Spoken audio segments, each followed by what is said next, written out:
Mari kita membaca firman Tuhan dari Yohanes pasal pertama.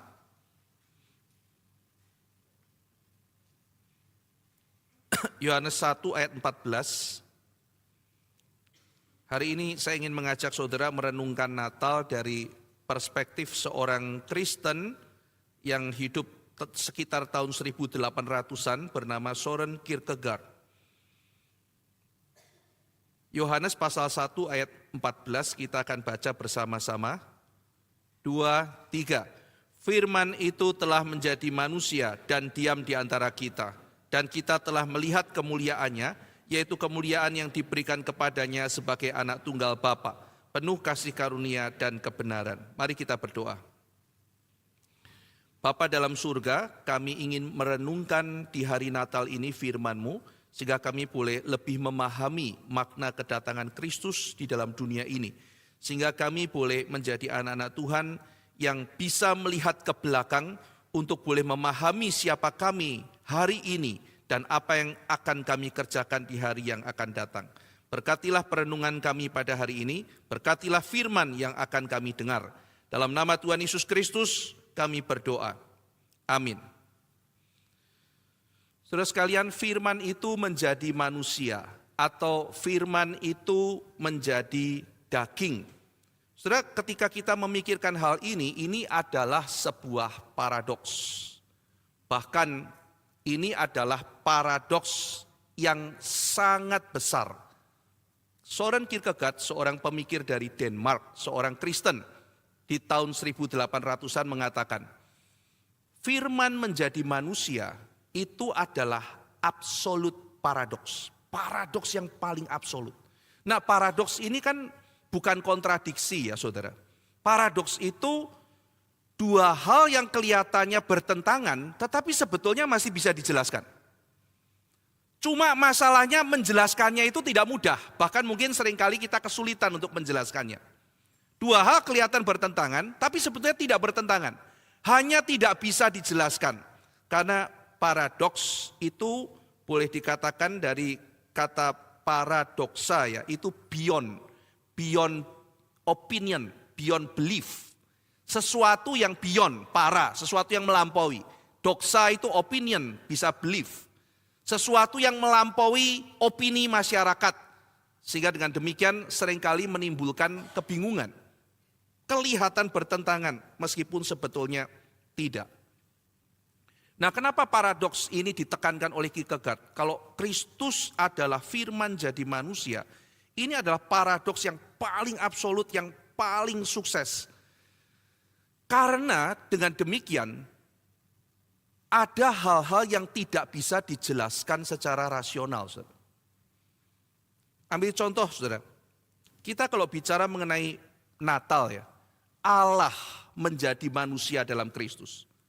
Allah itu adalah yang bukan manusia. Manusia itu tidak pernah jadi Allah, saudara.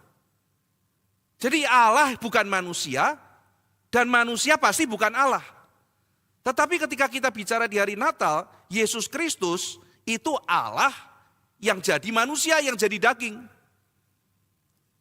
Bagaimana kita bisa menjelaskan hal ini?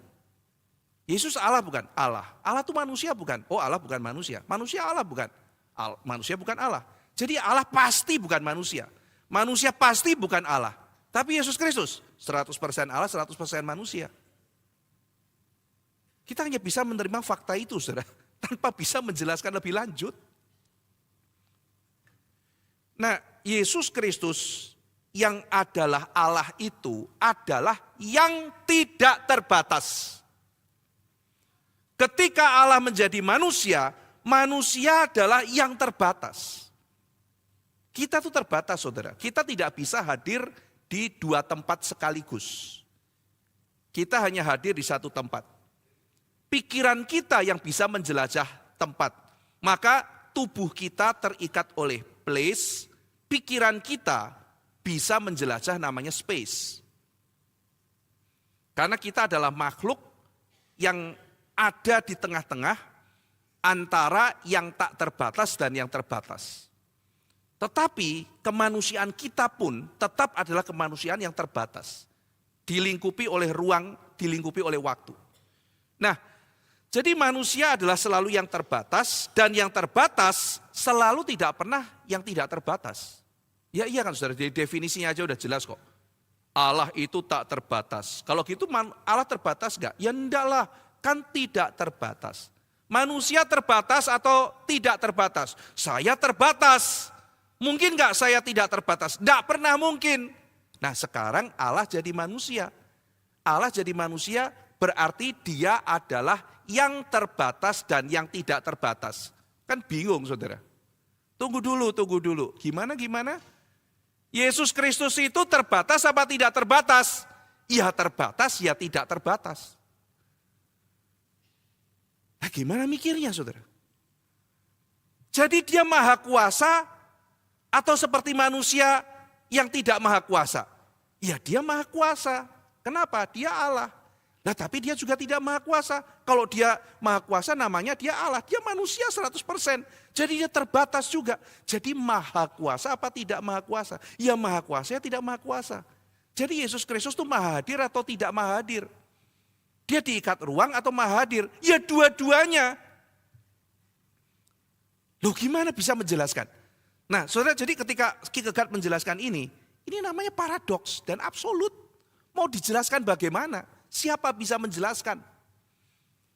Nah kalau tidak bisa dijelaskan, pertanyaan selanjutnya, apakah tidak bisa dipercaya? Nah ini yang dia mau lawan dari pemikiran teologi orang sebelumnya yaitu Hegel. Hegel mengajarkan kekristenan itu akan berevolusi dan puncaknya adalah segala sesuatu di dalam ilmu teologi itu bisa dijelaskan secara rasional dan kita akan menuju kebebasan. Nantinya kekristenan itu akan masuk ke seluruh aspek kehidupan. Itu dia sebut dengan nanti istilah Kristendom. Nah kita sebagai orang reform juga mengerjakan mandat budaya. Kita rindu nantinya musik itu memancarkan kemuliaan Tuhan. Kita rindu ada pengaruh kekristenan di dalam misalnya ekonomi. Kita rindu ada pengaruh kekristenan di dalam wilayah hukum dan sebagainya. Tetapi Kierkegaard itu mengingatkan ada side effect yang harus kita hati-hati.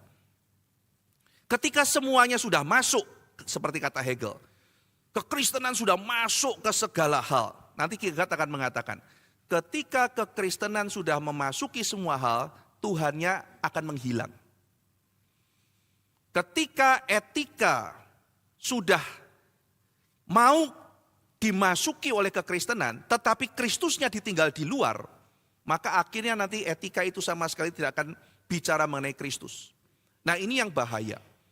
Ketika Hegel mengatakan semua bisa dijelaskan, semua itu misteri akan pelan-pelan terungkap, sehingga manusia akhirnya bisa terang benderang melihat siapa Allah. Kierkegaard mengatakan bukan begitu. Kamu tidak akan pernah bisa menggeser sesuatu yang penting dalam kekristenan, yaitu misteri yang tidak bisa dijelaskan. Natal mengingatkan kita bahwa Allah menjadi manusia, itu adalah yang tak terbatas tapi yang terbatas. Yang maha kuasa tapi juga adalah yang mempunyai limitasi. Dia adalah Allah tapi juga manusia. Bagaimana menjelaskan? Nah kalau tidak bisa dijelaskan bagaimana? Ya percaya. Nah disinilah dia menjelaskan. Iman itu selalu ada unsur leap of faith. Lompatan iman. Lompatan iman banyak orang mengatakan, oh berarti iman buta ya. Cuma lompat, bukan. Lompatan iman berarti setiap kali tindakan beriman itu adalah tindakan yang beresiko. Maka kalau beresiko, setiap kali kita beriman, setiap kali kita melompat, kita itu harus punya komitmen. Kita harus punya kesungguhan, punya kerelaan berkorban. Karena setiap lompatan itu ada resikonya. Iman itu selalu begitu saudara. Nah bayangkan ya saudara ya, kemarin waktu rally doa saya khotbah mengenai religiusitas A dan B. Kalau orang lihat kekristenan itu, oh reform bagus ya, musiknya bagus, ada seninya bagus, ekonominya bagus, apanya bagus, keren-keren. Kok orangnya rasa terpelajar, saya juga mau jadi Kristen. Sudah lihat ya, resikonya apa? Tidak ada resiko, untungnya apa? Banyak. Aku kalau pelayanan kenalanku lumayan banyak loh. Orangnya kayaknya bisnisku bisa langsung berkembang nih gitu. Ya saudara misalnya, oh klienku, Bapak kerja di bidang apa? Wah bidang ini, cocok gitu kan. Lah kamu di bidang apa? Bidang, oh cocok, ini bisa langsung. Nah itu sebabnya ada orang katanya suka pindah-pindah gereja saudara. Karena dia mau nawarkan sesuatu bagi kliennya, kenalannya harus banyak. Terus dia masuk ke komisi ibu-ibu, masuk ke kur, masuk kemana, supaya kenalannya banyak. Nanti kalau sudah banyak kenalannya, dia pindah gereja lain. Nah jadi iman seperti ini, iman yang tidak ada ruginya saudara. Tidak ada ruginya. Tidak ada komitmennya. Kenapa? Tidak ada ruginya, untungnya banyak. Ini bukan iman saudara. Karena iman, Ki Gegat mengingatkan, di dalam kitab suci, itu ada unsur lompat. Maksudnya apa? Ada resiko. Dan karena ada resiko, kamu harus betul-betul memikirkan masa-masa seperti kata Yesus. Kamu harus berhitung. Dan kamu harus komit. Kamu harus berani korban. Itu esensi iman. Tidak bisa dikorting saudara. Dari dulu sekarang selama-lamanya nggak akan berubah. Meski zaman makin rasional itu nggak akan berubah. Itu iman saudara. Saya mengkalkulasi. Saya mau lompat. Meskipun kita tahu ada resikonya. Nah resiko itu tidak bisa dihindarkan saudara. Manusia sepanjang sejarah itu tidak mau resiko. Maka rasionalitas kadang-kadang adalah salah satu hal untuk mencoba mengurangi resiko. Saudara bisa mengurangi resiko, saudara boleh mengurangi resiko. Tapi tidak akan bakal bisa menghilangkan resiko. Bahkan resiko itu sangat baik untuk kekuatan iman. Saya ambil contoh saudara. Manusia dalam sejarah itu kan takut resiko ya. Kenapa? Karena kadang-kadang kita nggak bisa menghadapi resiko, kita nggak kuat saudara. Resiko itu ada di hari depan. Wah ada resiko nih. Bagaimana cara saya untuk menghindar dari resiko? Saya pernah khotbah bagian ini mengenai manusia dan resiko. Biasanya ada dua cara saudara. Yang pertama, minta ramalan. Coba meramal masa depan. Kalau saya tahu tahun depan kan tahun naga tanah ya. Ular tanah ya. Tahun baru Tionghoa. Wah ular tanah itu sifatnya begini. Yang ciong itu yang sio ini. Nah saudara baca tuh ramalannya. Ya. Kalau sio Anda naga masuk ke ular kayu gimana? Naganya naga api. Wah ini ularnya ular tanah gitu kan. Yang koncoan sama ular tanah nih sio apa saja dan sebagainya. Nah orang zaman dulu mencoba untuk mengurangi resiko dengan cara apa saudara? Dengan cara membaca masa depan. Caranya lewat apa? Caranya misalnya lewat gerak-gerik para dewa. Zaman dulu, Zeus gimana ya? Toa Pekongnya seperti apa ya? Lalu kemudian sionya bagaimana? Nah itu adalah cara-cara manusia untuk bisa mengurangi resiko. Diharapkan kalau saya dapat bocoran dewa-dewa seperti apa, oh ini bulan Februari nanti ciongnya parah loh. Jalan keluarnya pakai baju warna hijau. Nah jadi supaya tidak ciong, pakai baju warna hijau. Saya ditanya pendapat, gimana pendapat Pak Ivan mengenai itu? Saya baca satu buku saudara. Ada satu tanda yang bikin sial rumah. Tandanya itu ada di kuburan. Celaka saudara, tanda salib. Pantes itu ada di satu gereja kita tuh mau bangun saudara. Tetangga tuh mati-matian menolak. Pokoknya kalau sampai salib naik, saya akan lawan habis-habisan. Ternyata dia percaya feng shui. Kalau salib naik depan rumahnya dia sial. Padahal kita udah jelaskan itu enggak bawa sial, bawa keberuntungan gitu kan ya. Lo bersaksi bagi Tuhan kok itu kan berkat gitu kan ya. Bawa sial itu. Jadi sesuatu yang dipercaya oleh dia bisa membaca hari depan, bisa mengurangi resiko. Kenapa orang Kristen tidak melakukan itu saudara? Oke, itu mirip. Oke, ada orang yang kemudian bisa meramal dan sebagainya. Oh ini mirip loh, ya nggak bisa 100%, lumayan lah 70% dan sebagainya. Tapi kenapa sih orang Kristen menghindarkan hal semacam itu saudara? Simple. Karena Allah kita baik. Saudara, sekarang ketika beriman, beresiko itu, Anda pegang tangan Tuhan, terus maju. Iya kan? Jadi ada dua cara untuk sampai ke satu tempat, gelap semuanya saudara. Anda lihat GPS, kiri, kanan, dikasih tahu sebelumnya. Tapi saudara bisa pegang tangan Tuhan, lalu berjalan, saudara nggak bisa lihat, tapi saudara sampai. Karena orang itu tidak dorong saudara ke jurang. Saya pernah pergi ke Bromo, antar Profesor Lilbeck bareng Pak Tong. Pagi-pagi jam 4, kita dinaikkan kuda, ada Pak Tong, saya, lalu Pak Lilbeck sama Profesor Vincent Sung dan sebagainya, satu tim. Kita naik kuda, kita jalan saudara. Perjalanan itu cukup panjang, hampir 1 jam. Teplok, teplok, teplok, teplok, kiri kanan itu. Yang bawa saya, membawa kita, itu hanya sekali-sekali menyalakan senter. Cedip, cedip. Itu saking gelapnya saudara. Saya taruh tangan di depan begini, enggak kelihatan tangan saya, saking gelapnya. Jadi dia jalan cerit, cerit, cerit gitu, dia jalan. Begitu sudah sampai ke atas, sudah mulai jam 6, setengah 6, jam 6. Saya lihat ke bawah saudara. Itu kita lewat jalan setapak pinggir jurang saudara. Jadi kalau dia mengatakan bye-bye Pak, gitu kan ya, waduh gitu ya. Kalau jalan sendiri, kebanyakan saya pasti nyungsep ke jurangnya. Kenapa bisa sampai ke atas? Karena ada yang pegang. Kalau dia jahat, mati saya.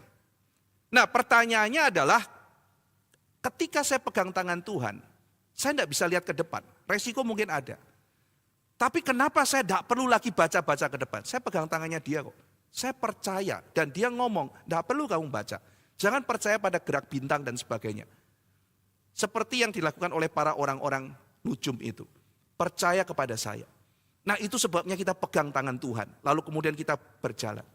Tetapi cara orang untuk mempredik, meramal, itu adalah untuk mengurangi resiko. Supaya tidak ada resiko. Nah iman justru kebalikannya. Iman itu meresikokan diri loh saudara. Esensinya di situ. Saya beriman Tuhan, saya tidak yakin, tapi saya berani memberikan seluruh hidup saya kepadamu. Itu iman saudara. Yang kedua saudara, kalau orang zaman dulu tuh mengurangi resiko dengan cara membaca ramalan, tanya kepada suhu dewanya mereka dan sebagainya. Orang modern pakai science. Misalnya dalam matematika ada yang namanya peluang.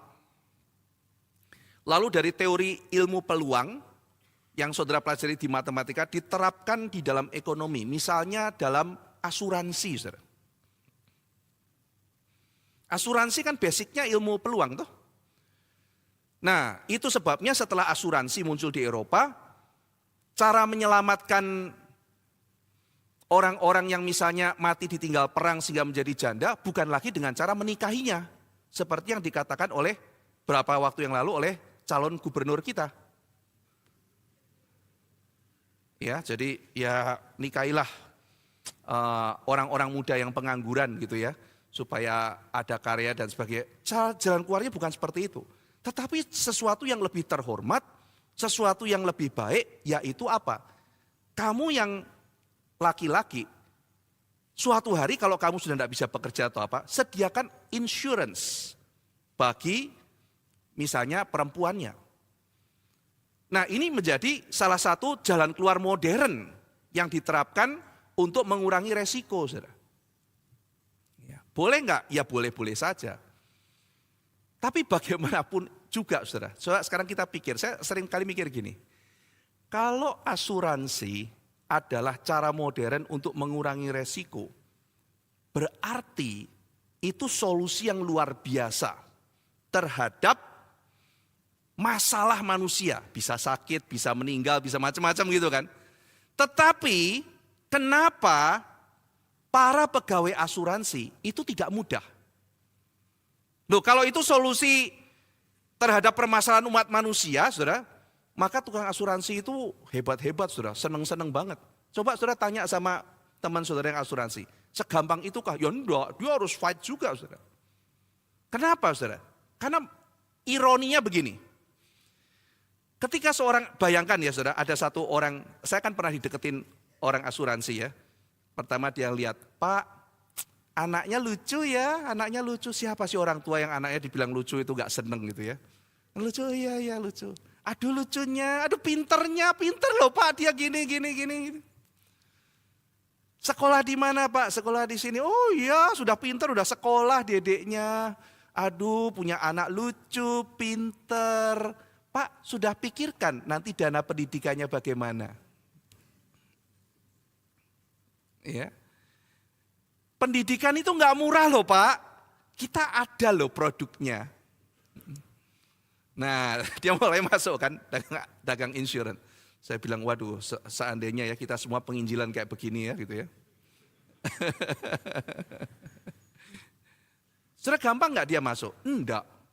Ya waktu itu saya bilang, saya sudah ada insurance. Saya dari gereja sudah ada insurance. So kan bisa punya dua. Ya itulah masalahnya gitu kan ya. Disitulah pergumulan mulai gitu ya. Jadi untuk menghilangkan resiko, saudara harus melihat itu sebagai sebuah resiko juga.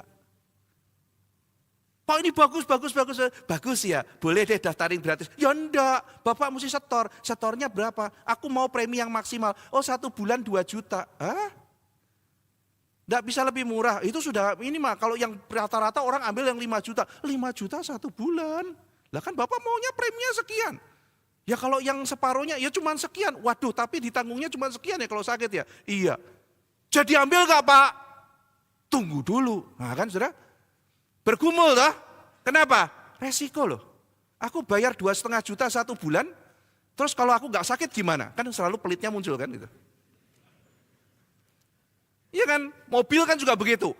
Bapak semuanya beres, ditabrak, diapa, jangankan Bapak, yang lain juga akan ditanggung. Berapa sebulan? Segini, waduh. Lah kalau gak tabrakan saya rugi dong. Ya jangan didoakan tabrakan Pak. Nah gitu kan. Wah rugi aku setor kepada ini. Dia bergumul lagi saudara. Jadi untuk satu solusi yang katanya mengurangi resiko pun, bagi individu itu resiko loh saudara. Iya kan? Seberapa kita bisa mengurangi resiko? Tidak ada. Jadi ternyata mengambil keputusan insurance pun itu act of faith tanda kutip gitu ya. Anda harus untung rugi lalu melangkah. Ya sudahlah aku kehilangan duit segini setiap bulan. At least aku begini dan sebagainya. Jadi tidak pernah ada saudara. Resiko bisa dihilangkan, misteri bisa dihilangkan. Nah maka ketika kita melihat kepada paradoks Natal. Lalu kemudian di hadapan yang saya tidak bisa jelaskan. Tapi saya tahu dia baik. Seperti leap of faith itu ada suara ya. Lompat. Tuhan, jurangnya dalam, lompat. Boleh kasih tali gak Tuhan? At least kalau misalnya ternyata saya mati, jatuh jurang, ada talinya. Lompat. Ya kamu sih baik-baik Tuhan, jamin gak kalau aku lompat gak nyemplung? Lompat gitu ya. Percaya sama saya gak? Ya percaya. Saya celakakan kamu gak? Enggak. Tapi yakin gak? Loh saya kan sudah bilang gak akan celakakan kamu. Masalah jatuh gak jatuh kan urusan nanti. Waduh. Jadi gimana nih Tuhan? Tali ya? Enggak. Gimana? Lompat. Sudahlah lompat. Saya pokoknya ya Tuhan, hidup mati, saya serahkan untukmu. Blek, ternyata ada kaca transparan. Tapi lompat itu kan tidak ada jaminan. Itu loh kira-kira iman tuh kayak begitu saudara. Bukan buta, dia tahu ini baik. Dia tahu tidak akan dicelakakan. Dia tahu siapa dia. Tapi bagaimanapun pengetahuan itu, beriman itu ada resiko. Saudara mau melayani lah, aku kan punya keluarga. Sekarang saya dipanggil untuk melayani di gereja. Kan berarti aku harus ada waktu kehilangan sama keluarga. Lah kalau aku kehilangan waktu sama keluarga, kalau anakku rusak gimana? Tuhan jamin gak kalau saya pergi pelayanan anakku gak rusak? Ya kan sudah gak akan pernah dapat jaminan. Wah kalau gak ada jaminan, saya di sini saja. Selamanya kamu gak akan pelayanan. Oh iya juga ya. Lo kan melayani kan di rumah kan juga pelayanan. Ya iya pelayanan juga di rumah. Tapi di luar kan juga. Oh iya ya gitu. Kan Tuhan bilang pelayanan. Lah kalau semua orang teorinya kayak kamu. Kan pelayanan gak harus di luar. Pelayanan di rumah pun melayani. Setuju amin 100% setuju. Tapi kalau semua orang kayak begitu. Gak pernah ada namanya gereja. Karena semua orang gak mau pelayanan. Gereja ada orang melayani karena ada yang punya konsep di rumah pelayanan, tetapi tidak boleh tinggalkan gereja, baru ada orang pelayanan. Ya kan? Nah jadi ketika aku, iya benar juga ya kalau semua orang ini pelayanan. Kan di tempat kerja juga pelayanan kan? Ya iya. Tapi kok ada ya orang yang melayani di rumah, melayani di tempat kerja, juga masih pelayanan di gereja. Ada orang seperti itu. Dan kalau tidak ada orang seperti itu, gerejanya tidak maju kayak begitu. Kalau semua jemaat cara berpikirnya adalah yang penting pelayanan di rumah sama tempat kerja, ya gerejanya tutup. Mulai sadar, iya ya. Tapi kalau begitu, apa jamin kalau aku tinggal anakku nggak rusak? Mulai mikir lagi. Tapi kan juga nggak ada jaminan kalau anak saya tungguin anak juga nggak rusak. Lot itu kan anaknya tinggal sama Lot, saudara. Siapa yang ngajarin dia bejat begitu? Tidak ada yang bisa jamin. Wah kalau begitu tinggal dong. Oke saya tinggal. Loh nanti kalau anaknya rusak gimana? Ditungguin tapi anaknya rusak gimana? Saudara lihat ya dua-dua itu resiko. Sampai akhirnya saudara memutuskan ya sudah Tuhan. Tidak ada yang pasti. Tapi yang pasti saya mau belajar memberikan hidup. Saya lompat. Wah itu loh saudara. Itu yang bikin manusia imannya bertumbuh. Itu yang membuat manusia imannya bertumbuh. Kierkegaard mengatakan, manusia itu seringkali tidak pernah dihadapkan dengan krisis. Ketika manusia berhadapan dengan keputusan krisis. Keputusan krisis itu keputusan yang saudara ambil A atau B, dua-dua kayaknya salah. Tetapi Anda harus mengambil keputusan. Dan saat itu harus belajar jujur di hadapan Tuhan. Bukan kehendakku tapi kehendakmu. Dan memilih. Itu adalah yang menguatkan diri kita. Ada keputusan yang tidak perlu krisis saudara. Misalnya, saudara lagi habis ini makan, ditawarin sama panitia. Habis ini kita makan potluck ya saudara ya. Jadi saudara nanti silakan tanpa krisis menuju ke belakang ya. Aku pergi atau tidak ya. Karena aku gak bawa makanan loh. Gitu. Sudah disediakan saudara. Pergi tidak, aku bergumul dulu. Oh Tuhan, aku pergikah atau tidakkah? Gitu kan ya. Aku akan melangkah, itu bukan keputusan krisis saudara. Terus disediain makanan, mau nasi goreng atau mau gado-gado? Tuhan yang mana? Nasi goreng kah?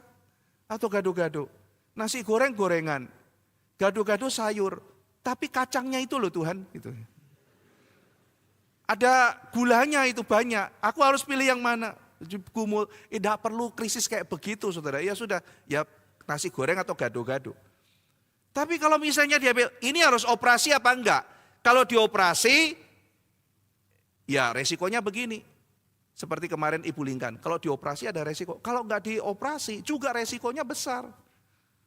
Bagaimana? Dia harus memilih. Di tengah-tengah itu mau ambil A salah, mau ambil B salah. Tapi dia belajar untuk memilih. Itu krisis saudara. Dan tidak bisa menghilangkan resiko.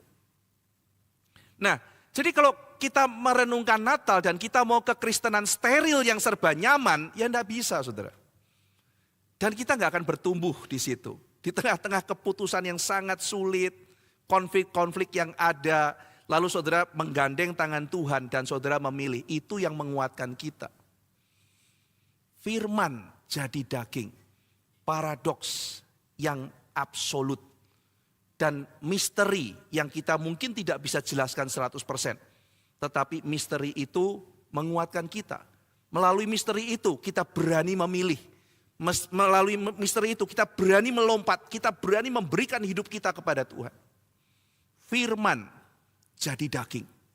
Nah saudara, hal yang kedua yang kita bisa pelajari dari Kierkegaard adalah dia mengatakan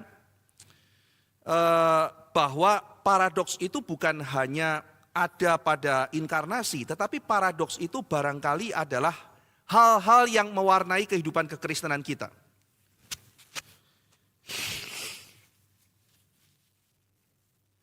Ambil contoh ya saudara ya.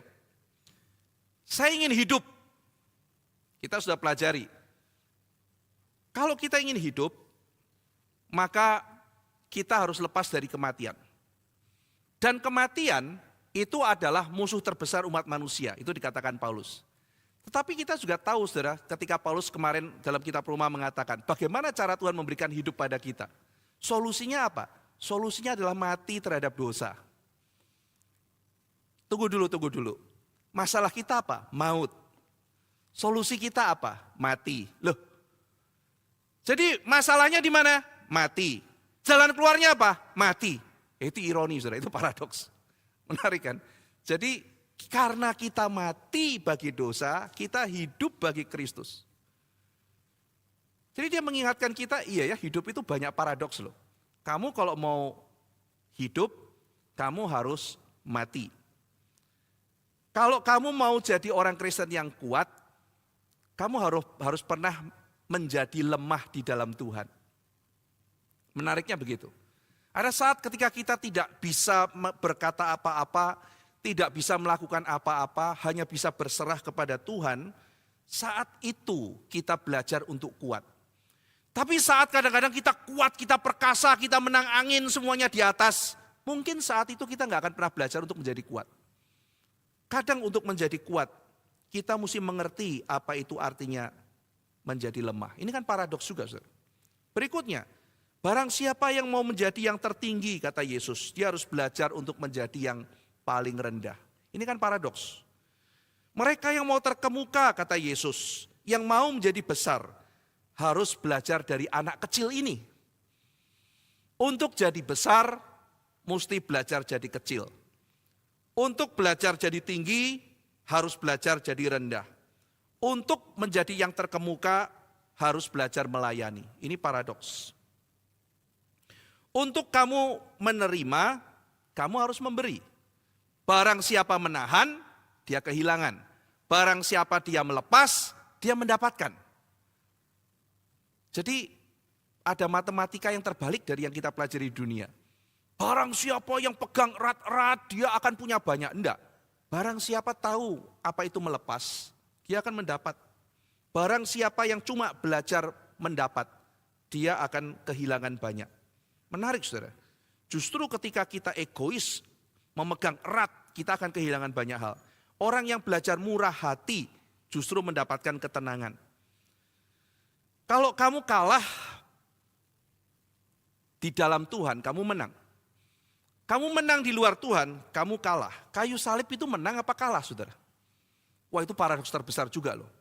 Menang dan kalah dijungkir balikan oleh Tuhan. Oh, kayu salib ya kalah, jelas kok. Enggak, itu kemenangan paling puncak, kemenangan terbesar. Kemenangan Churchill dalam Perang Dunia Kedua, tidak ada bandingannya dengan kemenangan di atas kayu salib, saudara. Kemenangan semua universal ada di tangan Yesus kok. Kemenangan perang apapun, Napoleon melawan koalisi 5 negara, tidak ada apa-apanya dibandingkan dengan kemenangan Kristus di atas kayu salib. Tapi yang kita lihat justru kok kayak orang kalah ya. Nah, inilah paradoksnya. Kita justru bebas kalau kita diikat.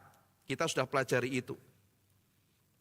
Kita itu punya roh yang tak terbatas, tapi dicipta dalam tubuh yang terbatas. Jadi, saudara, hal ini mengingatkan kita bahwa paradoks-paradoks ini menimbulkan ketegangan di dalam kehidupan mengikut Tuhan. Jadi, perjalanan mengikut Tuhan ini juga ada hal-hal yang serba ini, saudara, serba tidak pasti. Nah, makanya orang eksakta itu kan mau semua serba pasti, saudara. Mesti begini, mesti begini, mesti begini. Kacau hidupnya kadang. Karena yang namanya dunia relasi itu adalah dunia yang menghidupi ada faktor-faktor ketidakpastian. Kita ini terbatas, tetapi juga sekaligus tidak terbatas. Nah, ini ada namanya ketegangan. Ketegangan itu. Ya, nah, ketegangan-ketegangan itu yang membuat kita ada di dalam krisis. Nah, sehingga dengan demikian perjalanan kehidupan kekristenan selalu diwarnai dengan hal seperti itu.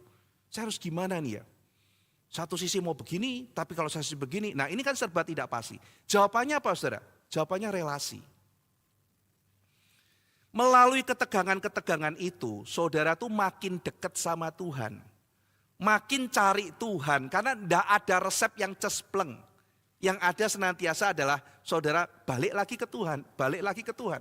Karena itu relasi, saudara. Jadi ini bukan sesuatu yang menakutkan, ini sesuatu yang indah gitu. Ketika kita menyadari kemanusiaan kita dan kita melihat Kristus yang berinkarnasi, kita melihat ini indah, ini adalah rancangan Tuhan. Untuk kita tidak berjalan dengan kepungan kita sendiri, Tuhan sudah janjikan, tapi rahasianya di situ. Kita berani menghadapi ketidakpastian itu dan kita melihat wajah Tuhan. Tuhan, dunia ini serba tidak pasti. Keberanian saya melangkah adalah kalau saya belajar memegang tangan. Dan paradoks ini juga mengingatkan kita, saudara. Kalau Kristus adalah paradoks absolut dan kita sendiri juga hidup di dalam paradoks, misalnya Kierkegaard itu mengingatkan kita, misalnya diri itu loh saudara, self. Self itu apa? Diri itu apa? Kierkegaard mengatakan the spirit is the self. Tuhan kan memberikan kita roh, dan roh itu adalah diri. Maksudnya begini saudara. Ketika Tuhan menanamkan roh di dalam tubuh, roh dan diri itu seperti satu koin dua mata sisi. Melalui roh yang Tuhan berikan, roh yang bersifat individu, di mana kita unik dan berbeda dengan yang lain. The spirit is the self, kata Kierkegaard. Nah, spirit itu diberikan di dalam tubuh. Lalu tubuh sama roh, bagian roh kita itu terkait saudara, berelasi. Melalui sintesa antara tubuh dan roh, maka muncullah yang namanya diri. Jadi diri itu adalah tubuh dan roh. Tubuh bukan roh, roh bukan tubuh. Tubuh dan roh karakteristiknya berbeda, tapi sekarang dikonekkan. Muncul yang namanya self. Tetapi kata Kierkegaard, relasi itu belum diri. Kenapa? Karena masih belum disadari. Saudara kan sadar gak sadar, saudara kan tubuh dan rohnya kan nyambung kan? Apakah ketika tubuh berkoneksi dengan roh, maka saudara itu otomatis menjadi sebuah diri? Tidak tentu. Ya, nah, ketika tubuh dan roh itu terkoneksi, maka koneksinya itu sendiri adalah sebuah entitas ketiga, kata dia. Saya kasih contoh ya. Ini bola, saya sambung pakai tali. Tali ini menghubungkan dua bola. Tetapi tali ini sendiri menentukan jarak dua bola ini, saudara. Saya tarik dia lebih dekat. Ya, tubuh dan roh itu berhubungan. Kemudian saya pikir, saya menyadari, apa ya kaitan tubuh dan roh? Saya ini siapa? Muncul diri. Muncul diri. Kenapa? Karena sekarang saya sudah bisa memikirkan, apa kaitan roh sama tubuh saya? Saya ini siapa? Saya ada untuk apa? Saya mulai muncul, diri saya muncul. Nah, diri saya itu adalah koneksi yang mengkoneksikan tubuh dan roh. Bagaimana saya memahami diri saya, ini akan mempengaruhi bagaimana tubuh dan roh ini akan terkoneksi. Tubuh, roh terkoneksi, muncul diri, dan diri itu juga mengaitkan antara tubuh dan roh. Nah, maka di dalam pemikiran Kierkegaard, diri itu sesuatu yang dinamis dan tidak pernah statis. Dan diri itu selalu ada di dalam ketegangan antara roh yang tidak terbatas dengan tubuh manusia yang terbatas. Jadi diri kita sendiri itu paradoks, saudara. Paradoks. Nah, maka dia mengatakan begini. Misalnya kamu berimajinasi. Imajinasi itu seringkali tidak terbatas. Siapa yang imajinasinya terbatas? Kata Pak Tong kutip Walt Disney kan, selama imajinasi masih ada, Disney nggak akan pernah tutup dan sebagainya, kata Walt Disney. Jadi imajinasi itu tak terbatas. Maka kalau saudara berimajinasi, saya jadi Batman, ya bisa aja kan saudara. Meskipun saudara bukan Batman. Saya jadi Ultraman, ya saudara berimajinasilah gitu. Cuma masalahnya, ketika saudara berimajinasi, saya Napoleon, saya Julius Caesar, tapi saudara nggak balik kepada kenyataan, maka kita jadi orang dibilang, wah itu halusinasi. Ya, ketika dipotret saudara begini. Kenapa? Jenderal, kita serang Rusia gitu ya. Napoleon gitu kan ya. Jadi, kenapa kamu? Saya Napoleon gitu kan. Jadi membayangkan Napoleon tapi lupa balik. Nah, orang-orang yang kena problem mental kan begitu saudara ya. Jadi dia terus ngelamun, enggak mau balik. Nah jadi ini orang yang tidak menyadari dia hidup dalam paradoks. Kamu itu ada yang tak terbatas, tapi kamu juga harus terbatas loh. Tapi kalau orang terbatas terus, akhirnya enggak mau Tuhan, enggak pentingkan rohani, cari duit terus, akhirnya juga rohaninya rusak. Maka kata Kierkegaard, ini dua hal paradoks ini enggak boleh dihilangkan. Kita hidup dalam paradoks ini. Kekristenan itu dipahami dalam paradoks. Hidup kita juga paradoks. Lalu diri kita pun paradoks. Kita harus menyeimbangkan hal itu. Itu dua tegangan yang kalau Hegel itu saudara tesis, antitesis, plek jadi sintesis. Lah ketegangan ini tubuh sama roh, plek jadi tidak bisa gitu. Selalu ada yang tak terbatas sama terbatas, nggak bisa digabung, dihayati, memang diseimbangkan, selalu begitu. Jadi seimbangnya nggak akan pernah bisa begini, ya kita begini saudara. Mencari keseimbangan kan begitu, di dalam perjalanan. Jadi manusia sendiri adalah sebuah paradoks. Saudara misalnya kayak beginilah ya, saya ambil contoh satu hal. Beberapa waktu yang lalu kan ada tren misalnya gonta-ganti apalah saudara ya, mode ya, sepeda baru, ya handphone baru, tas baru atau apa gitu ya kan. Nah itu adalah orang yang banyak dipengaruhi oleh difference, partikularitas, ya, yang dunia apa, yang material. Ya kan berbeda-beda. Nah jadi handphonenya ganti-ganti, tasnya ganti-ganti, kan modelnya banyak. Sementara ada orang yang lebih melihat ke arah yang tak terbatas. Saya nggak suka ganti-ganti tas. Kenapa? Tas ya pokoknya cuma buat bawa barang. Saya nggak suka ganti-ganti handphone. Kenapa? Esensinya handphone kan komunikasi gitu. Iya kan? Jadi kalau ada orang makan, saya nggak suka kuliner-kulineran. Esensi makan adalah memasukkan barang ke perut, dikunyah, dikasih ludah, terus kemudian dimasukkan jadi energi. Jadi kalau perlu enggak usah rasa-rasa, yang penting tubuhku kuat gitu kan. Ada orang yang, wah saya mesti pergi ke Jakarta Selatan nih, kenapa? Ada pecel enak di situ, nah, gitu kan. Perjalanan 3 jam cari pecel, ada yang begitu gitu. Orang macam-macam saudara gitu. Nah, kita harus seperti apa? Kalau kita cuma terus lihat ke atas, handphone ya handphone, fungsinya adalah untuk komunikasi. Makan ya makan, fungsinya kesehatan tubuh. Tas ya tas fungsinya untuk bawa. Manusia tidak ada kebudayaan saudara. Semua sama aja gitu kan ya. Arsitektur gak usah, rumah itu buat tidur, sudah.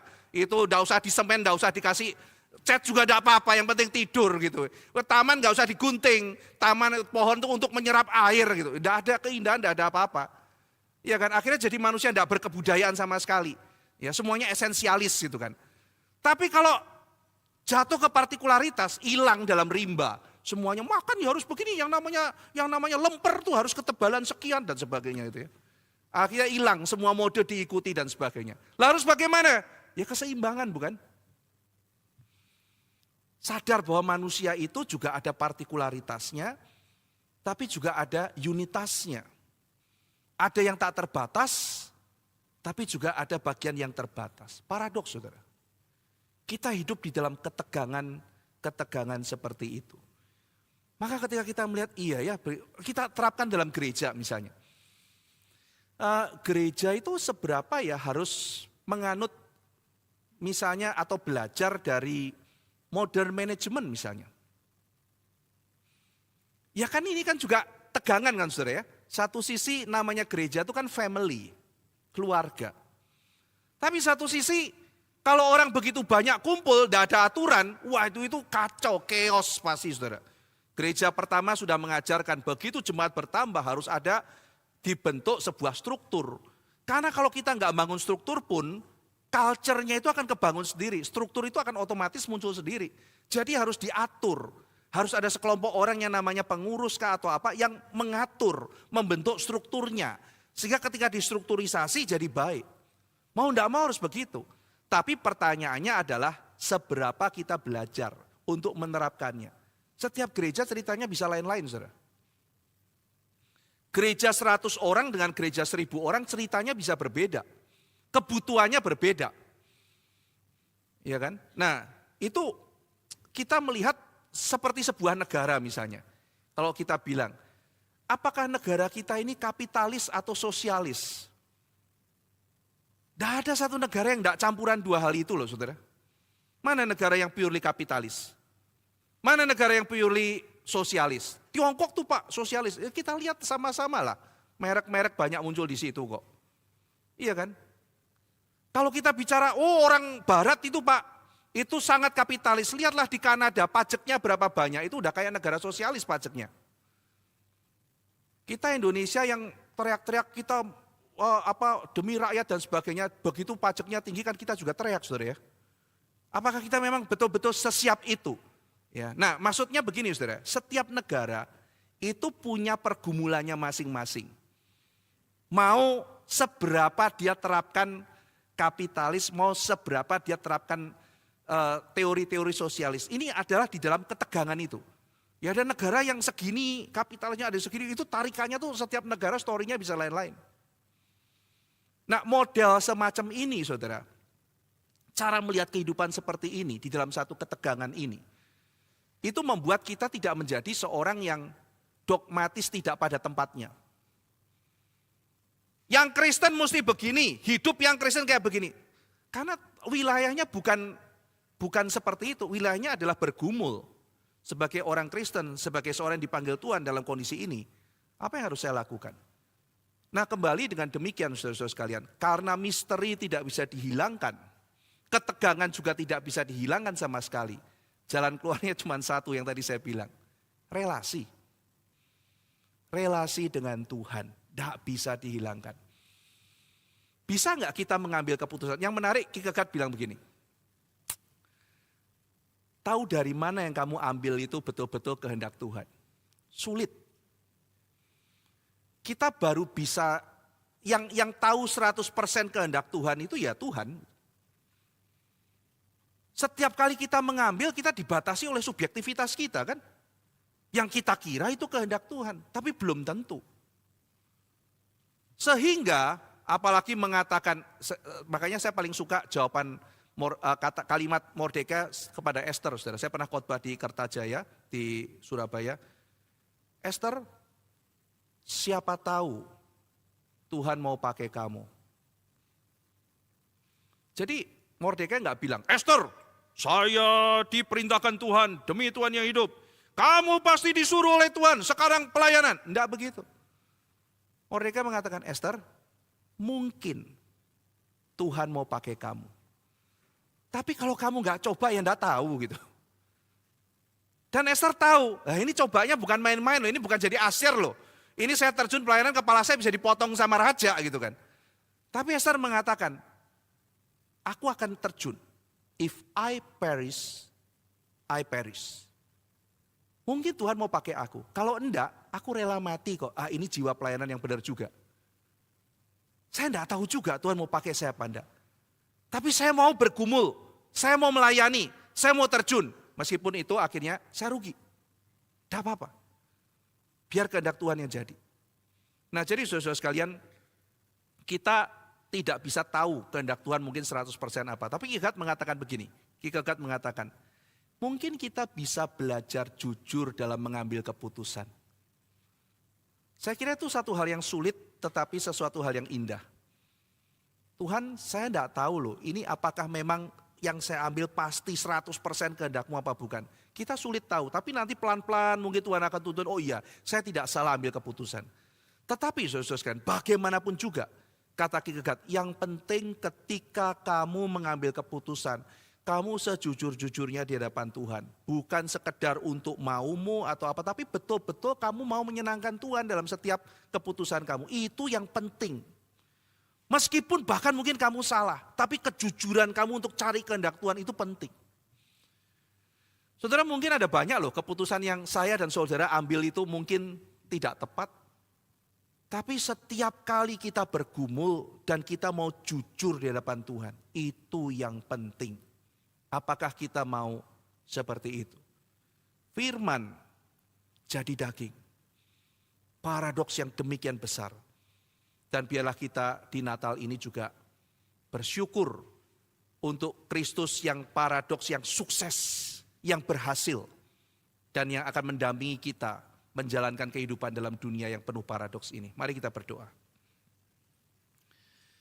Bapa dalam surga, kami pada hari Natal ini memikirkan secara mendalam mengenai diri, hidup, pelayanan, dan juga keberadaan kami sebagai orang Kristen. Kami belajar merenungkan Natal dari perspektif Kierkegaard, dan kami melihat Kristus sebagai paradoks absolut yang paling sukses dan yang paling menjadi teladan bagi seluruh umat manusia. Tuhan tolong kami ketika kami berhadapan dengan berbagai hal yang mungkin tidak pasti, kami belajar untuk berelasi dengan Tuhan lebih dari apapun juga. Kami boleh kembali kepada Tuhan dan menuntun kami langkah demi langkah. Tuhan yang baik yang tidak meninggalkan kami. Terima kasih ya Tuhan untuk Tuhan yang datang kepada manusia, yang ada di tengah-tengah kami, yang ada di tengah-tengah pergumulan kami. Dalam nama Tuhan Yesus kami berdoa. Amin.